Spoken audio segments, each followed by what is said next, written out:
ঠিক আছে, আমরা কিন্তু জানি স্থানীয় কোন পাড়ায় কোন ছেলেটি কেমন, কোন লোকটি কেমন।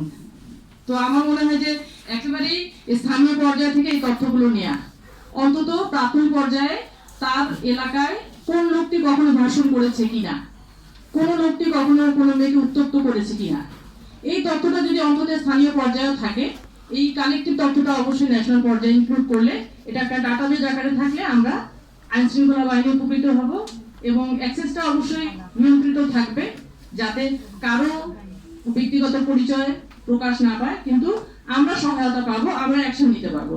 তো সবাইকে ধন্যবাদ। আসসালামু আলাইকুম। আপা, থ্যাংক ইউ লিজা আপা, খুবই গুরুত্বপূর্ণ কিছু পয়েন্টস আপনি বললেন আমাদেরকে। আমাদের সাথে আছেন অ্যাডভোকেট এস এম শাহজাহান, তিনি বাংলাদেশ সুপ্রিম কোর্টের সিনিয়র অ্যাডভোকেট, আমার পাশেই আছেন।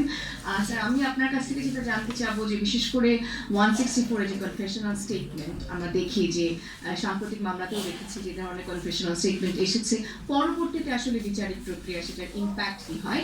আর আরও একটি বিষয় যদি আপনি একটু হাইলাইট করেন যে আমরা অনেক সময় দেখি যে খুব উত্তেজনার বশবর্তী হয়ে আমরা এমন কথা বলে ফেলছি যেটা মব ভায়োলেন্স আরো বেশি হয়তো মানে এনকারেজ করতে পারে। তো সেইখানে আসলে আমরা কি ধরনের ভূমিকা রাখতে পারি বা আইন কি ধরনের রোল প্লে করতে পারি, এই বিষয়টার উপরে আপনি যদি আরেকটু ফোকাস করেন। দুটো বিষয়ে কথা বললাম। I feel myself honored to remain present here today, particularly when Madam Justice Gina Dara and my Lord Mr. Justice Simanari, they are present, and all other distinguished guests also, and all the participants. আমাকে যেটা বলা হয়েছে যে 164 statement, এটা actually আইনগতভাবে এটার নাম হলো স্বীকারোক্তি, confessional statement. Confession has not been defined anywhere. আপনার এভিডেন্স অ্যাক্টের সেকশন 24 থেকে অনওয়ার্ড সেকশন 30 পর্যন্ত সেখানে এই কনফেশনাল স্টেটমেন্ট পাওয়া যাবে। আর এটা রেকর্ডিং যেটা হয়, that is by the learned magistrate who are empowered to record this, that is done under section 164 of the Code of Criminal Procedure. A procedure which is to be followed, that is 364 of the Code of Criminal Procedure. আর এটার যে আপনার গুণগত মান যেটা, মূল্য যেটা, যে once it is recorded by a learned magistrate, it gets entrance in the evidence or in the proceeding, that is as per section 80 of the Evidence Act. এই আইনের বিষয়টা তো এখানে নারী শিশু নির্যাতনের জন্য বা অন্য কিছুর জন্য আলাদা আলাদা কোনো কনফেশন কিভাবে হবে এরকম কোনো কিছু না। একটা ফরম্যাট আছে আমাদের, and that is prescribed by the Supreme Court rules. সেখানে চ্যাপ্টার 23 যদি আমার ভুল না হয় 23M, there is the actual format in which the confessional statements are recorded by the learned magistrate. ওই রুলস অনুযায়ী এটা হতে হবে। এখন এটার ইম্প্যাক্ট যেটা বিচারের যেটা সেটা হলো যে অবভিয়াসলি যে আমি আইনের ছাত্র হিসেবে বলবো, it is not evidence. Evidence has been defined in section 3 of the Evidence Act, which is substantive evidence, which is given during trial by a witness on oath, standing in the witness box where the accused is present in the dock and learned judge in the chair. That is evidence.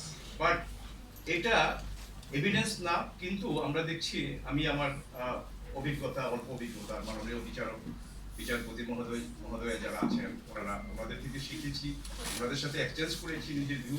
সেটা হলো যে though it is not evidence, but sometimes it is more than evidence. How?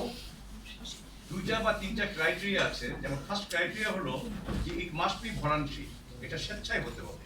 জোর করে যদি আপনি কাউকে স্বীকারোক্তি police রিমান্ডে নিয়ে সেখান থেকে এনে আপনি ফোর্সিবলি অন কোয়ারশন অথবা কোনো কিছুর ভয় দেখিয়ে বা লোভ দেখিয়ে যে আপনাকে এই মামলা থেকে ছেড়ে দেওয়া হবে, আপনাকে অ্যাপ্রুভাল করা হবে, you will able to give good bye to this case, সেটা হবে না। এটা হলো একান্তভাবে যেটা ইতিহাস যেটা বলে দীর্ঘদিনের প্রক্রিয়ায়, সেটা হলো যে অন রিপেন্টেন্স, অনুশোচনা থেকে যদি কেউ এটা করে বা বলে, that confession is admissible. But first এটা প্রি কন্ডিশন যেটা সেটা হলো যে it must be voluntary and it must be true. যদি ভলান্টারি হয় আর যদি ট্রু হয়, দেন ইট গেটস এন্ট্রান্স এবং এটার ইমপ্যাক্ট হলো যে এটার উপর ভিত্তি করে মেকার যে তাকে সাজা দেওয়া যায়, কিন্তু অন্যকে না। অন্যটার আবার সেকশন 30 এভিডেন্স সেখানে আবার আদার করোবোরেটিভ এভিডেন্স রাখবে। কিন্তু আমাদের জুডিশিয়াল সিস্টেমে এ পর্যন্ত যেটা আমাদের অ্যাপেক্স কোর্ট এবং হাইকোর্ট ডিভিশন যেটা সেটেল করে দিয়েছে যে if the confessional statement is voluntary and true, তাইলে পরে এটা it will get the force like as evidence, এবং এটা আপনার এটার উপর ভিত্তি করে ওই মেকারকে সাজা দেওয়া যাবে।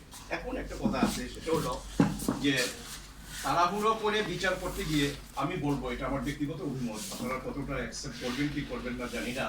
আর আমি একটা সুনাম দুর্নাম যাই হোক, আমি ডিফেন্স লয়ার, আমি আসামি পক্ষে ওকালতি করি।